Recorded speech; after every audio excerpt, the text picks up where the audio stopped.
notre frère, 3 jours avant son retour à la maison, il a dit à sa femme, notre sœur Vera, il lui a donné 3 versets bibliques. Il a appelé dans sa chambre, il a dit, écris ces 3 versets. Et que ces 3 versets soient lus à l'église pendant le premier week-end du mois. Et ces 3 versets bibliques, je voudrais maintenant les lire avec vous avant que nous continuions. Le premier est dans Apocalypse chapitre 1. Apocalypse chapitre 1.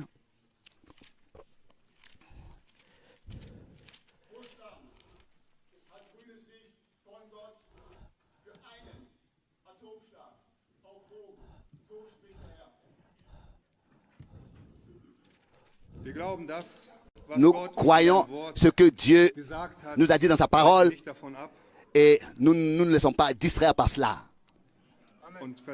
Et nous faisons confiance à la révélation de sa parole. Ici, dans Apocalypse, le premier chapitre, il est dit ici, révélation de Jésus-Christ, que Dieu lui a donné pour faire connaître à ses serviteurs les choses qui doivent arriver bientôt. Et il l'a fait connaître par des signes à son serviteur Jean par l'envoi de son ange.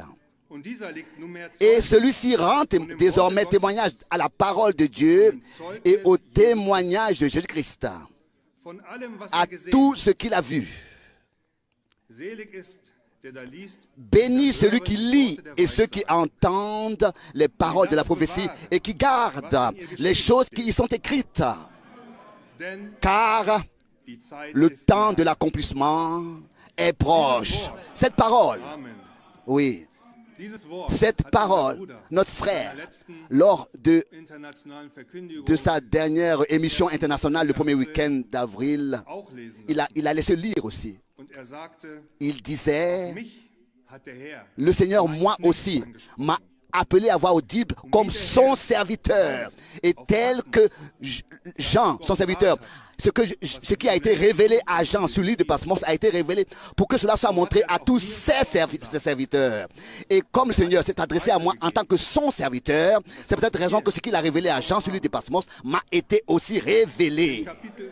Ici, dans le premier chapitre, et au chapitre 19, le deuxième verset que le frère a donné à sa femme, pour nous c'est dans Apocalypse 19, verset 5 jusqu'à verset 10. Apocalypse chapitre 19, les versets 5 à 10.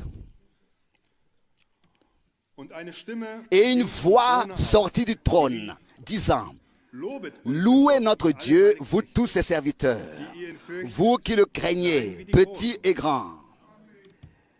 Et j'entendis comme une voix d'une foule nombreuse, comme un bruit de grosses eaux et comme un bruit de fort tonnerre, disant, Alléluia, car le Seigneur notre Dieu, Tout-Puissant, est entré dans son règne. Verset 7. Réjouissons-nous et soyons dans l'allégresse et donnons-lui la gloire. Car les noces de l'agneau sont venues et son épouse s'est préparée, s'est revêtue. Et il lui a été donné de se revêtir d'un fin lin éclatant pur, car le fin lin, ce sont les œuvres justes des saints. Verset 9, alors il me dit, écris, bénis sont ceux qui sont invités au festin de noces de l'agneau. Il me dit encore, ce sont là les véritables paroles de Dieu. Je me suis donc prosterné, le verset 10, à ses pieds pour l'adorer. Mais il m'a dit, garde-toi de le faire. Je ne suis qu'un co-serviteur de toi et de tes frères qui ont le témoignage de Jésus. Adore Dieu.